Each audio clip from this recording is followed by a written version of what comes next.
constructed in New York City. In March, the DEP responded to our request for the pedestrian access promised as part of the filtration plant project.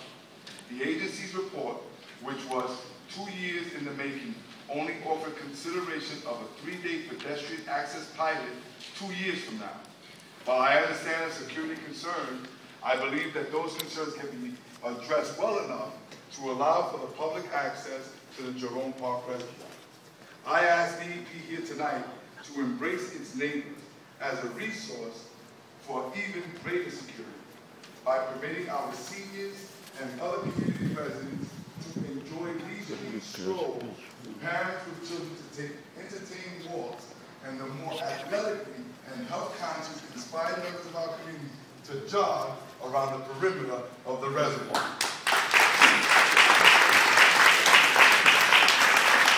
The DEP will be enhancing vigilance, not creating greater risk.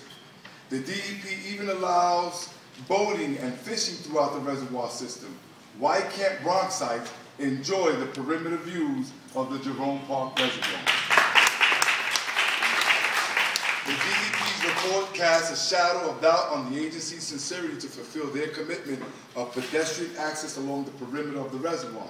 I find it hard to believe that the DEP's labored for 2 years preparing their access report to offer a mere 3 days of access and then expect the community to wait an unspecified amount of time for an actual long-term plan to be implemented. We should use the 2 coming years before the filtration plant becomes operational to create a long-term plan for public access to the reservoir. As the DEP's report points out, Bronx civic leaders and advocates have been working with agency to achieve public access for years.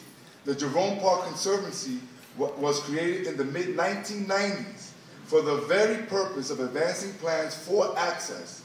Additionally, the CMC has made access to the reservoir perimeter a priority since it was established 6 years ago. I believe my constituents have earned the right to expect a greater and more expeditious commitment from DEP to provide pedestrian access to the reservoir's perimeter.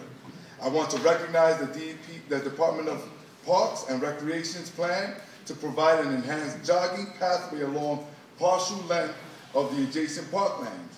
This partial pathway project, however, should not be construed as the fulfillment of the DEP's commitment to access along the perimeter of the reservoir.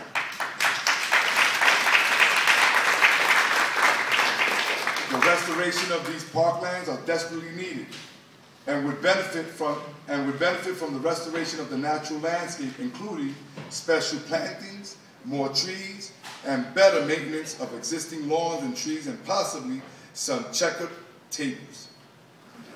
In closing, I want to underline for the DEP that the Jerome Park Reservoir is not only a major civic amenity for several of our West Bronx neighborhoods, but represents a historically significant part of our Bronx's heritage. The reservoir was designed, built, and opened as a reservoir park, and access should be returned to the community as it was originally intended and agreed upon by the DEP, as a reservoir with a pedestrian pathway along its perimeter. Thank you for coming out tonight. I look forward to hearing from your thoughts and how you think that we could come to some type of amicable agreement.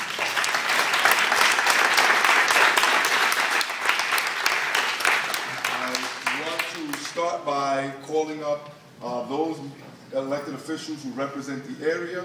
I would hope that they can share their thoughts and do so in a way where we can also leave enough time for the community to chime in. In saying that, I would love for